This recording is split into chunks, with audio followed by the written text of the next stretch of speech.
আমরা বিকেলের দিকে একটা ইনফরমেশন পাই যে একটা গাড়ি এই শহরের মাঝে এলোমেলোভাবে চলাচল করছে, তার গতিবিধি এলোমেলো, সন্দেহজনক।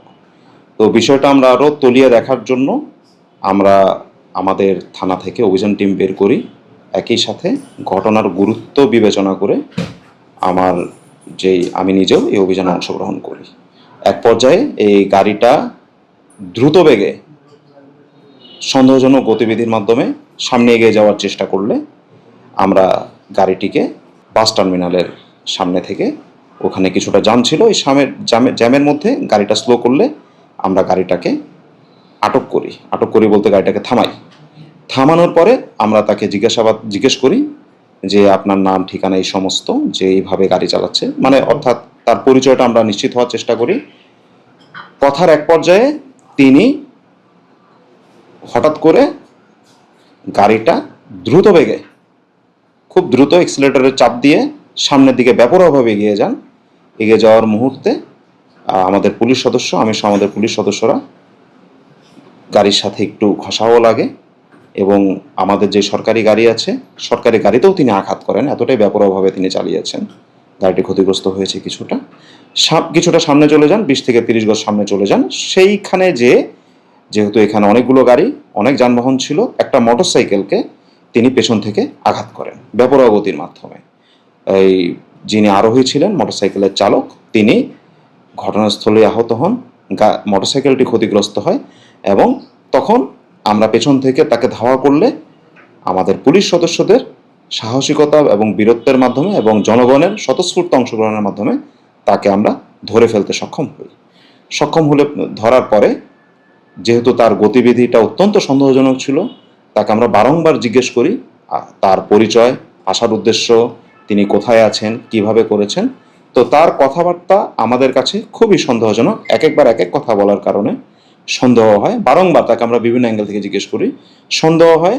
তখন আমাদের মনে হয় যে এই গাড়িটায় কোনো কিছু যেটা আইনসঙ্গত নয়, এমন কিছু থাকার ভালো সম্ভাবনা রয়েছে। সেই ভিত্তিতে আমরা গাড়িটিকে চেক করার পরে বাদবাকি এখান থেকে যেটা হচ্ছে অবৈধ মাদক ইয়াবা, আমরা ধারণা করছি এটা ইয়াবা, দেখতে তাই, গন্ধে তাই, এই ইয়াবাগুলো আমরা গাড়িটিকে জব্দ করি, আসামিকে গ্রেফতার করে আমরা এই কক্সবাজার সদর থানায় নিয়ে আসি। আসলে এই ধরনের কাজগুলো যারা করে বেড়ায়, তারা নানা রকম পরিচয় দেয়, নানা রকম ছদ্মবেশ ধারণ করে। তো তিনি আসলে তিনি কে কি, এই বিষয়ে আমাদের টিম কাজ করে যাচ্ছে। কারবারিরা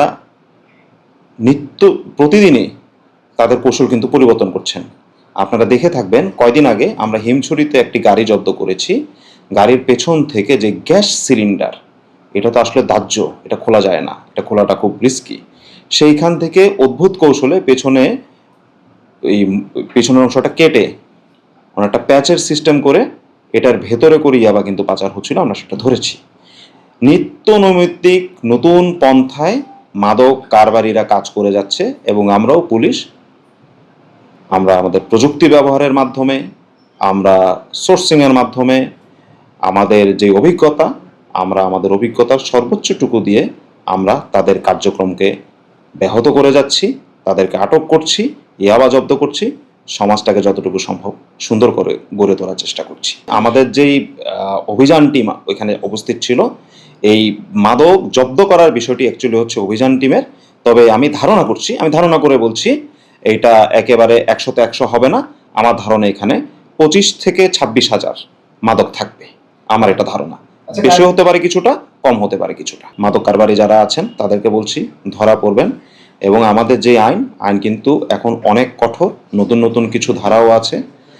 তাদের যে আর্থিক সংশ্লেষ, ব্যাংক অ্যাকাউন্ট, বাড়িঘর অবৈধভাবে তৈরি করেছেন কিনা, এই সমস্তই কিন্তু আমরা যাচাই বাছাই করে দেখি এবং আপনাদের বলে রাখি, এর জন্য কিন্তু সর্বোচ্চ শাস্তি মৃত্যুদণ্ড। আমরা সেই লক্ষ্যে যারা মাদক কারবারি বা মাদকের সংক্রান্ত অপরাধে জড়িত আছেন, তাদের শাস্তি নিশ্চিত করার জন্য আমরা কক্সবাজার জেলা পুলিশ অত্যন্ত বদ্ধপরিকর।